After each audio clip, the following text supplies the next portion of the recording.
बिस्मिल्लाहिर्रहमानिर्रहीम। अस्सलाम वालेकुम स्टूडेंट्स, आज का जो हमारा टॉपिक है वो है एक्सेलरेशन। एक्सेलरेशन में हम देखेंगे कि एक्सेलरेशन क्या होता है और इसकी कौन कौन सी टाइप्स हैं। यूनिट्स को स्टडी करेंगे और डायमेंशंस को स्टडी करेंगे। फिर इसके बाद देखेंगे रिटार्डेशन क्या होता है, डी एक्सेलरेशन क्या होता है, नेगेटिव और पॉजिटिव एक्सेलरेशंस क्या होते हैं, और ये भी देखेंगे कि यूनिफॉर्म एक्सेलरेशन और नॉन यूनिफॉर्म एक्सेलरेशन क्या होते हैं। राइट जी। तो सबसे पहले बात करते हैं एक्सेलरेशन की। आज का जो टॉपिक उसका नेम है जी, टॉपिक नेम एक्सेलरेशन। राइट जी। सबसे पहले बात करते हैं एक्सेलरेशन की डेफिनेशन की। अच्छा बेटा, जहां से समझ ना आए वहां से आप क्वेश्चन कर सकते हैं। राइट जी।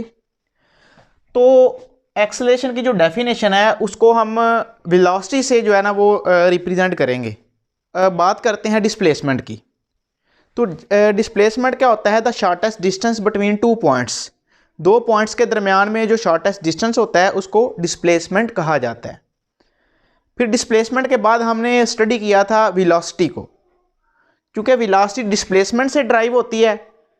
तो वेलोसिटी की जो डेफिनेशन है वो है time rate of change of displacement, यानी कि डिस्प्लेसमेंट में चेंज पर यूनिट टाइम या with respect to time. Time के लिहाज से जो डिस्प्लेसमेंट में चेंज आता है उसको वेलोसिटी कहते हैं। तो आज हम बात कर रहे हैं एक्सेलरेशन की। तो एक्सेलरेशन की हम इसके लिए हम करेंगे कि time rate of change of velocity, time rate of change of velocity is called acceleration. Time rate of change of velocity is called acceleration. आप इसकी डेफिनेशन ऐसे भी कर सकते हैं कि change in velocity with respect to time या change in velocity per unit time is called acceleration. तो स्टूडेंट, इस एक्सेलरेशन को समझने के लिए हम एक एग्जांपल को डिस्कस करते हैं। सपोज ये मेरे पास एक बॉडी है, ये एक गाड़ी है सपोज, और इनिशियल पोजीशन पे खड़ी है, और after certain interval of time जब ये डिस्प्लेसमेंट को कवर करती हुई एक पॉइंट से दूसरे पॉइंट तक जब ये जाती है, तो देखें यहाँ पे जो इसकी वेलोसिटी है उसको हम कहेंगे v1। ठीक है। अच्छा, यहाँ पे ना ऐसे भी कह सकते हैं क्योंकि ये इनिशियल वेलोसिटी थी इसकी, तो इनिशियल वेलोसिटी को vi से भी हम डिनोट करते हैं। तो after the passage of time, कुछ टाइम गुजरने के बाद जब ये डिस्प्लेसमेंट कवर करती हुई एक पॉइंट से दूसरे पॉइंट पे जा रही है, तो यहाँ पे जाते हुए इसकी वेलोसिटी vf हो जाती है, जिसको हम कहते हैं फाइनल वेलोसिटी। शुरू में वेलोसिटी और थी, बाद में वेलोसिटी और थी। ठीक है ना। मिसाल के तौर पे एक गाड़ी जो है वो रोड पे मूव कर रही है, तो जैसे ही वो मोटरवे पे यानी कि आती है तो उसकी स्पीड बढ़ जाती है, वो अपनी वेलोसिटी को इंक्रीज कर जाती है। ठीक है ना। तो पहले वेलोसिटी और थी, अब उसकी वेलोसिटी और है। तो वेलोसिटी में चेंज, पहले वेलोसिटी क्या थी, अब वेलोसिटी क्या है। जब वेलोसिटी में चेंज देखेंगे विद रिस्पेक्ट टू टाइम, जब बॉडी यहाँ से मूव करते हुए यहाँ पे आएगी तो कुछ ना कुछ टाइम वो लगेगा उसको। ठीक है ना। तो सपोज मेरे पास बॉडी यहाँ से मूव करते हुए यहाँ पे आई है, तो टाइम लगा 5 सेकेंड सपोज। तो पहले वेलोसिटी क्या थी, बाद में वेलोसिटी क्या थी। तो वेलोसिटी में जो चेंज है ना, फाइनल माइनस इनिशियल, यानी कि delta v is equal to vf minus vi। तो वेलोसिटी में change with respect to time is called acceleration. बात की समझ आई है? तो इसका फार्मूला हम उसको इस तरह से देखते हैं। जो फार्मूला है एक्सेलरेशन का, हमारे पास एक्सेलरेशन को स्मॉल a से डिनोट करते हैं, और एक्सेलरेशन एक वेक्टर क्वांटिटी है, यानी कि वेक्टर क्वांटिटी है, इसकी ना कोई खास डायरेक्शन है। और ये भी बात याद रखें कि ये एक बॉडी है, लेफ्ट टू राइट मूव कर रही है, तो एक खास डायरेक्शन में मूव कर रही है। जब एक खास डायरेक्शन में मूव कर रही है तो जो डिस्टेंस कवर करेगी उस डिस्टेंस को हम डिस्प्लेसमेंट कहेंगे, क्योंकि एक खास डायरेक्शन में, एक स्पेसिफिक डायरेक्शन में ये मूव कर रही है तो वो डिस्प्लेसमेंट होगा। तो इसका मतलब है जिस डायरेक्शन में ये बॉडी मूव कर रही है इसके डिस्प्लेसमेंट की डायरेक्शन भी वही है। दूसरी बात ये देखें कि जो बॉडी जिस डायरेक्शन में इसका डिस्प्लेसमेंट है, वेलोसिटी की भी डायरेक्शन उधर है। From left to right, from left to right. अब यहां पे देखें जो एक्सेलरेशन की डायरेक्शन है वो the direction of acceleration is in the direction of velocity. जो एक्सेलरेशन की डायरेक्शन है वो भी वेलोसिटी की डायरेक्शन में, जिस डायरेक्शन में वेलोसिटी होगी एक्सेलरेशन भी उस डायरेक्शन में होगा। चेंज कब होगा ये हम एट द एंड बात करते हैं। तो इस डायरेक्शन में from left to right velocity की डायरेक्शन है और एक्सेलरेशन की डायरेक्शन भी इसी डायरेक्शन में होगी। तो बात कर रहे हैं कि acceleration is a vector quantity. Acceleration एक वेक्टर क्वांटिटी है जिसको स्पेसिफाई करने के लिए खास डायरेक्शन की जरूरत होती है। तो बात करते हैं इसके फार्मूले की। तो ये होता है time rate of change of velocity, time rate of change of velocity. अब इसके हम यूनिट्स की बात करते हैं। The unit of acceleration is, we can measure the velocity in metre per second, और टाइम के यूनिट जो है सेकंड है। सेकंड को जब हम ऊपर लेके जाते हैं तो मीटर पर सेकंड तो ये आ जाएगा metre per second square, metre per second square. अब हम इसके डायमेंशंस की बात करते हैं। डायमेंशन ऑफ एक्सेलरेशन, स्टूडेंट्स याद रखिएगा जब भी आप डायमेंशन ड्राइव करें, जब डायमेंशन फाइंड आउट करें तो यूनिट से डायमेंशन को ड्राइव करना इजी है। तो एक्सेलरेशन के डायमेंशन के लिए हमने इसको स्क्वायर ब्रैकेट में किया। अब यहां पे देखें metre per second square, metre is the unit of length, capital L आ गया। Second is the unit of time, तो कैपिटल टी और साथ -2, तो L T -2, this is the dimension of acceleration. अब हम देखते हैं यहाँ पे there are different types of acceleration like average acceleration, instantaneous acceleration, uniform non uniform acceleration. तो फर्स्ट ऑफ ऑल बात करते हैं एवरेज एक्सेलरेशन की।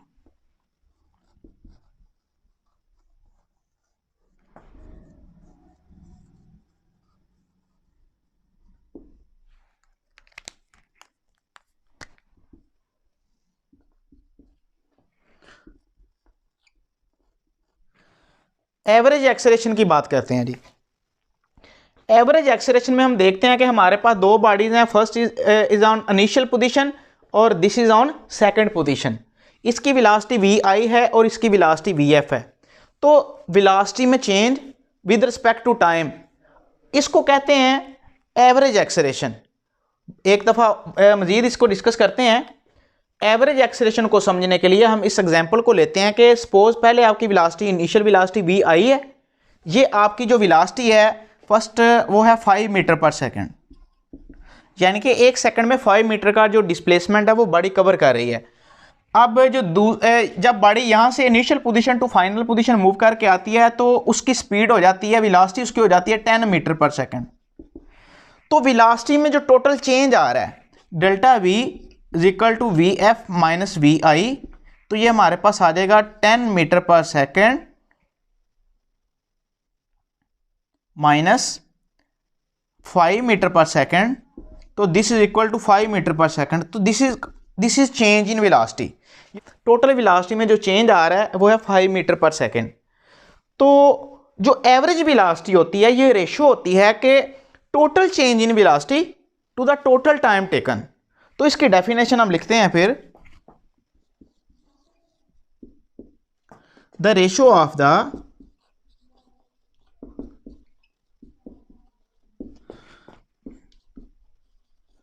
total change in velocity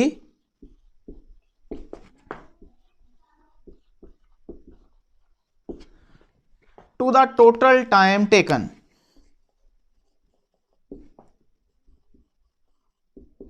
total time taken is called average velocity। Average velocity का जब formula उसको देखते हैं, वी ए वी से उसको डिनोट करेंगे delta V over delta T. अगर इसको मज़ीद आगे हम एक्सपेंड करना चाहें तो डेल्टा वी की वैल्यू पुट कर दें V F minus we I over delta T. This is called average acceleration, the ratio of the total change in velocity to the total time taken. अभी हम बात करते हैं इंस्टेंटेनियस एक्सेलरेशन की।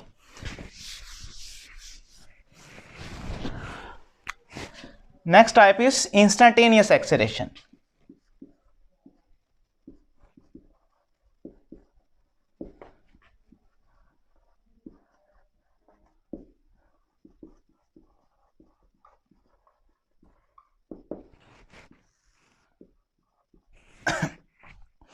हमने वेलोसिटी वाले टॉपिक में पढ़ा था कि इंस्टेंटेनियस वर्ड जो है वो ड्राइव फ्रॉम इंस्टेंट, यानी कि किसी भी लम्हे। तो हमारे पास एक बॉडी एक पोजीशन से दूसरी पोजीशन पे जब मूव करके जा रही है तो उसका जो डिस्टेंस वो ट्रेवल कर रही है, सपोज एक बॉडी इस पोजीशन से from one position to move करके टू पोजीशन पे वो मूव करके जा रही है। तो जब हम इसके छोटे छोटे पैचेस बना लेंगे, हम इतने छोटे पैचेस बनाएंगे कि जो टाइम इंटरवल है वो अप्रोच कर रहा है जीरो को। When the time interval approaches to zero, तो तब जो उसकी वेलोसिटी होगी वो लिमिटिंग वेलोसिटी जो कहलाएगी, उसमें जो चेंज आएगा वो हम कहेंगे इंस्टेंटेनियस एक्सेलरेशन। हमने इसके छोटे छोटे पैचेस बना लिए। छोटे पैचेस बनाने से मुराद ये है कि हमने टाइम को भी रिड्यूस कर दिया और उसकी वेलोसिटी को भी रिड्यूस कर दिया।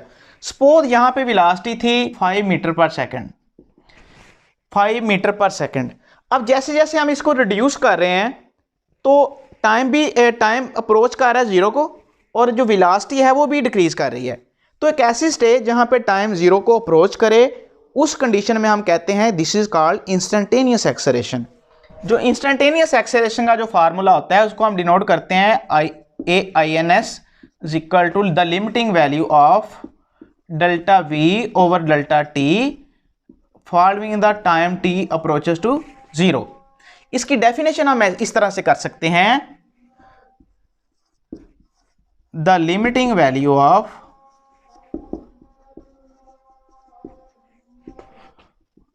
Delta V over delta T as the time interval T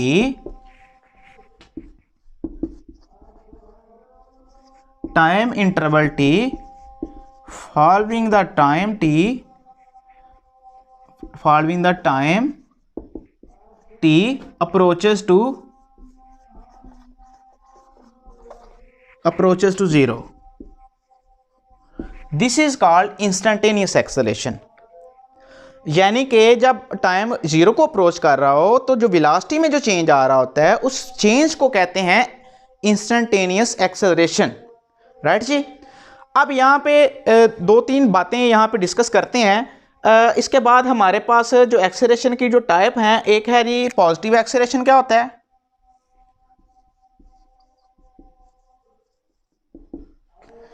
acceleration. Secondly हमारे पास है नेगेटिव एक्सेलरेशन।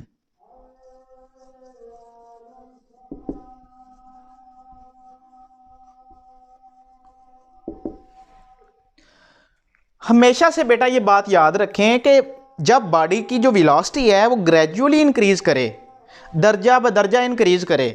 मिसाल के तौर पे आप जब फ़ैन को ऑन करते हैं तो शुरू में उसकी वेलोसिटी जो है वो बड़ी कम होती है, उसकी स्पीड बहुत थोड़ी होती है। जैसे जैसे वो मूव करता है उसकी स्पीड जो है, जैसे जैसे वो मूव करता है उसकी स्पीड इंक्रीज होना शुरू हो जाती है।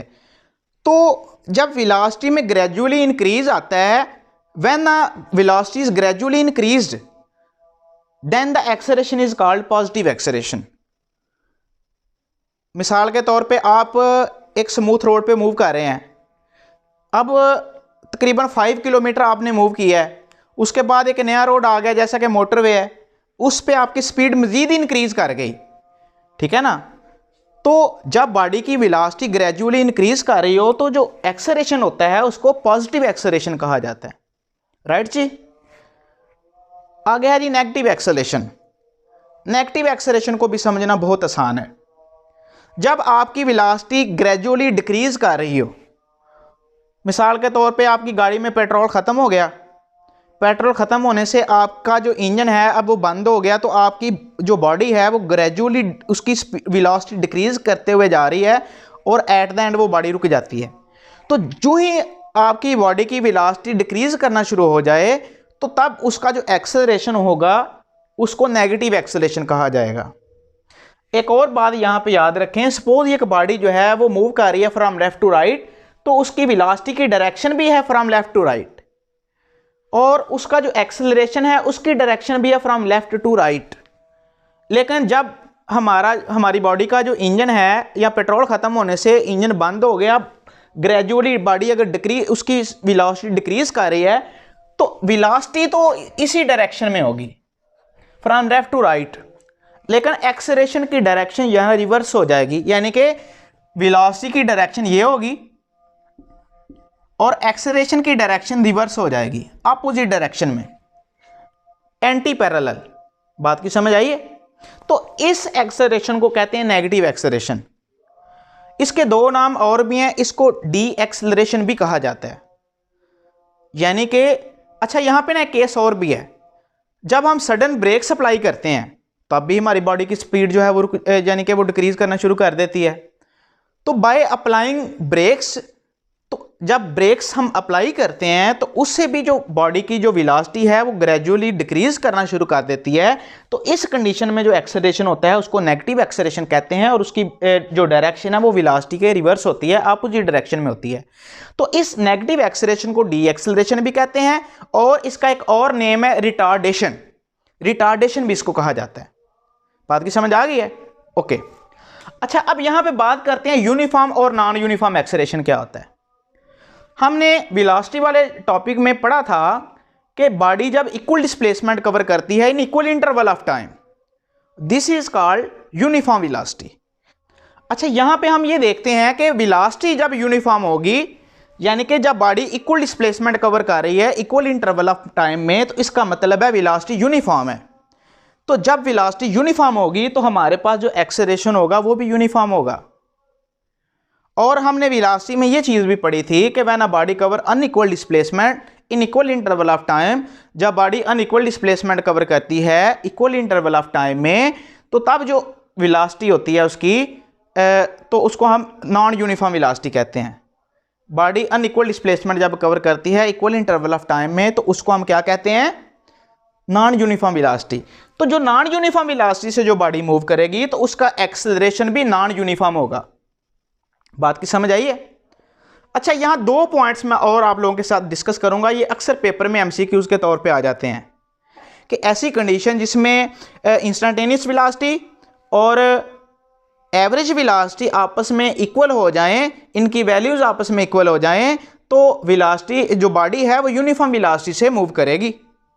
और इसी तरह same as it is acceleration में है कि जब भी बॉडी का जो इंस्टेंटेनियस एक्सेलरेशन है और एवरेज एक्सेलरेशन है दोनों इक्वल हो जाएं तो बॉडी जो है वो यूनिफॉर्म वेलोसिटी से मूव करेगी।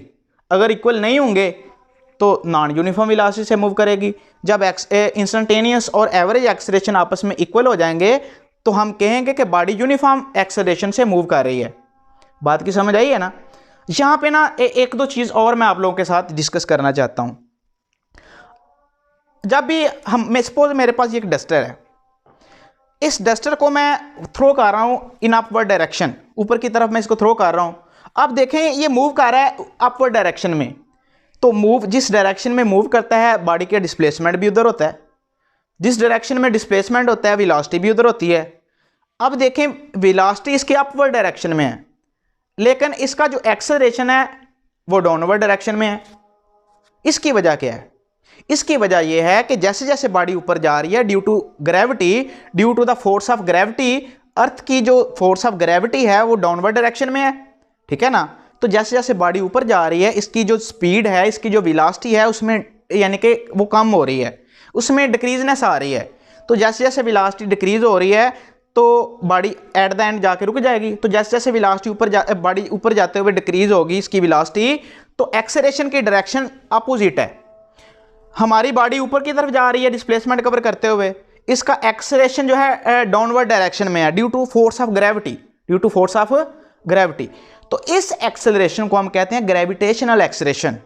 ये जो एक्सेलरेशन जो है ये जो डाउनवर्ड डायरेक्शन में है इसको हम ग्रेविटेशनल एक्सेलरेशन कहा जाता है। ग्रेविटेशनल एक्सेलरेशन को हम जी से रिप्रेजेंट करते हैं और इसकी जो कांस्टेंट वैल्यू होती है वो होती है 9.8 metre per second square. Next article में इसको हम डिटेल से पढ़ेंगे। ये था टॉपिक हमारे पास, एक्सेलरेशन क्या होता है और इसकी जो टाइप्स हैं उनको आज हमने स्टडी किया।